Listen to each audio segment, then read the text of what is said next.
Saudara korban yang mayoritas merupakan ibu-ibu dan anak-anak langsung dievakuasi ke rumah sakit terdekat. Menurut data dari BPBD Kabupaten Bogor, korban meninggal dan korban luka dibawa ke Rumah Sakit Umum Daerah Kota Bogor, RS Medikal Dermaga dan RS PMI Kota Bogor. Dirut RSUD Kota Bogor Ilham Haidir menyampaikan korban luka berat mengalami sejumlah cedera patah tulang. Hal itu dikarenakan banyaknya korban luka karena tertimpa bangunan majelis taklim yang ambruk. Kini korban yang berada di rumah sakit juga telah didampingi oleh keluarga masing-masing untuk mempermudah proses pendataan.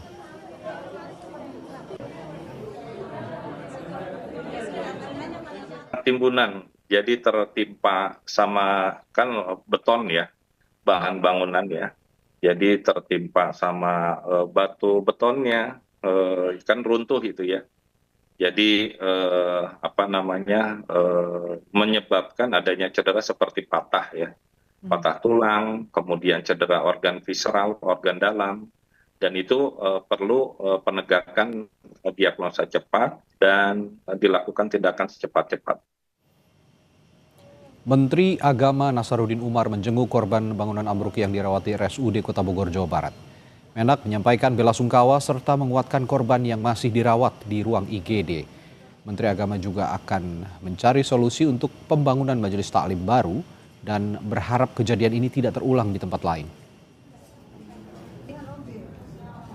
Kami mengunjungi semuanya di beberapa rumah sakit dan insya Allah kita sudah mencarikan jalan keluar semuanya ya, pemerintah setempat, Basnas dan Kementerian Agama, termasuk juga kita akan membantu renovasi musallahnya yang rusak ya, tanda keprihatinan kita kepada keluarga korban.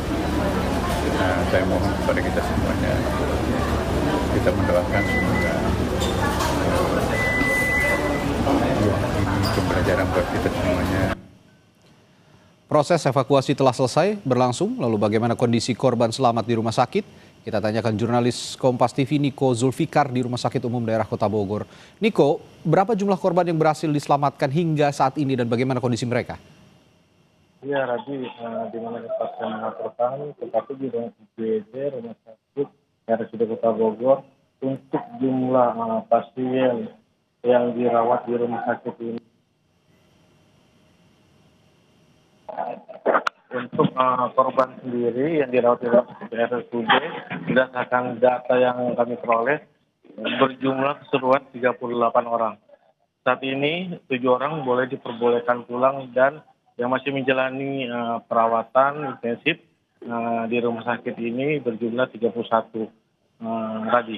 Oke, sudahkah ada pihak yang memberikan santunan, dalam hal ini pihak yang bertanggung jawab atas peristiwa ini, Niko, kepada mereka korban luka maupun yang meninggal?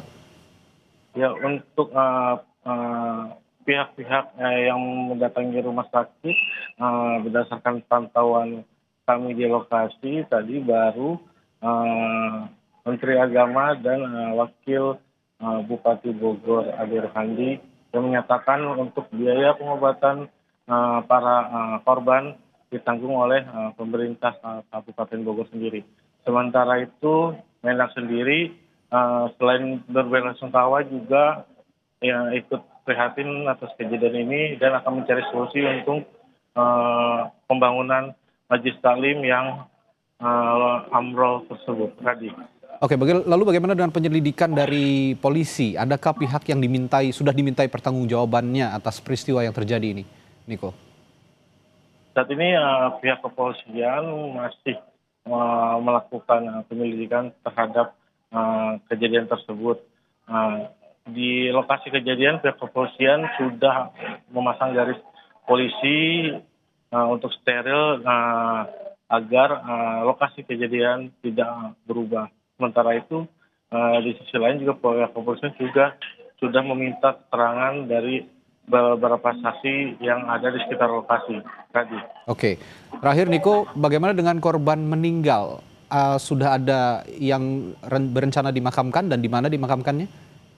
Iya, berdasarkan data yang kami peroleh untuk korban yang meninggal, berdasarkan data dari pihak desa setempat, tepatnya di Desa Sukamakmur, berjumlah 3 orang.